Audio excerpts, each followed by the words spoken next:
Hey guys, welcome back. Today we are going to talk about something super important, that is plagiarism. If you are a student or a researcher, it's crucial to know what plagiarism is and how to avoid it. Stick around as we break down into the simpler terms and give you some tips to stay on the right track. So what is plagiarism? The first question arises is what's plagiarism? Plagiarism is like borrowing without permission. It means when you use someone else's words or ideas in your work without giving them credit. You are not giving them credit. So basically, it's a big no-no in an academic world. You are not allowed to do the plagiarism. Okay. So what are the types of plagiarism that we need to know first? Number one is complete plagiarism. What is complete plagiarism? This is the most serious type where you copy someone else's work word for word. Word to word you are copying without saying where it came from. Obviously that's definitely not cool. Second one is partial plagiarism. Partial plagiarism, in that you use some parts of someone else's work without acknowledging them. Sneaky, but still it's not okay. Okay, so the types of plagiarism are complete plagiarism, partial plagiarism. Next one is paraphrasing plagiarism.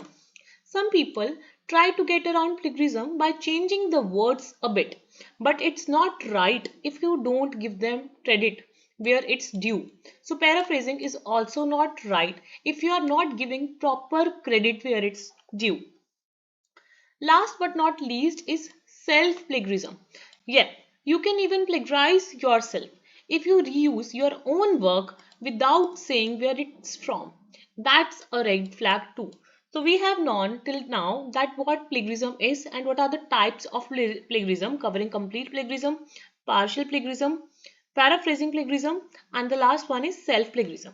Now the next question arises, why plagiarism is bad? Plagiarism can get you in big trouble. It means failing a class, getting kicked out of your college or school, or even facing a legal action.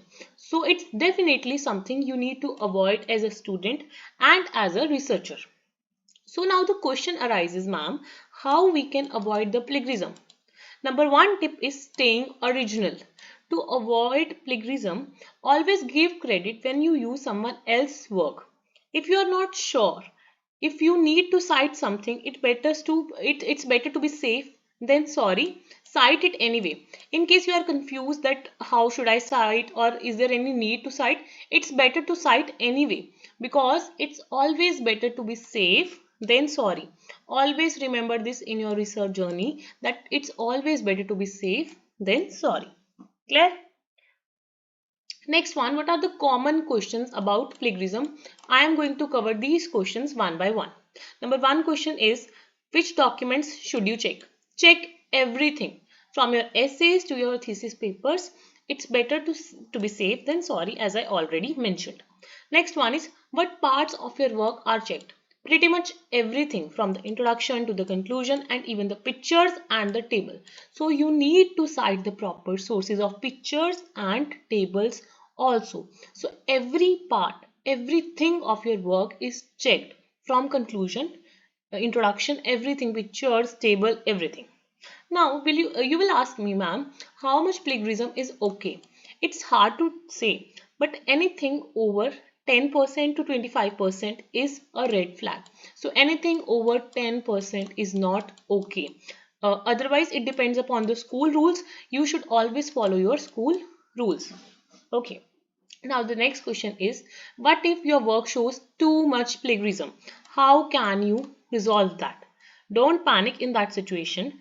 Try a little bit of rephrasing and proper citing your sources to fix it up. And now the question arises, what are the plagiarism checking tools? That how will you check your plagiarism? So some of the tools I have mentioned below, that is the Crossref and Turnitin. These are the majorly used softwares. So tools you can use is for the research papers. You can refer to the Crossref for the similarity check by the Authenticate, and for the student work. Like if you are a PhD student, you can use the popular choice as always, that is Turnitin. So check if your school has access to these tools. Don't go for the free ones because there may be chances that your data is stolen by someone else. Okay, so in the conclusion, I would like to say that that's the lowdown on plagiarism. By understanding what it is and how to avoid it, you will be on the right track to the academic success. Always remember, honesty is the best policy. So if you found this video helpful, don't forget to like, share, and subscribe for more tips on writing and studying. And if you have any questions, drop them in the comments below. And happy learning. Meet you in the next video.